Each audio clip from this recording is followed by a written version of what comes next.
In this video, I'm going to share to you on how you can save a Microsoft Word document into an XPS format. So let's get started. So open your Microsoft Word document. So I have this example from here. So on how we can save this into an XPS format, we just need to simply click on the File tab. And here in the list of options, we can find Export. Click on that.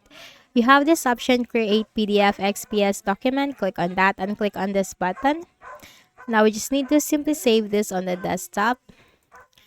For the file name, you can simply change that from here and save as type. Click on this drop down arrow and choose XPS document and click on publish.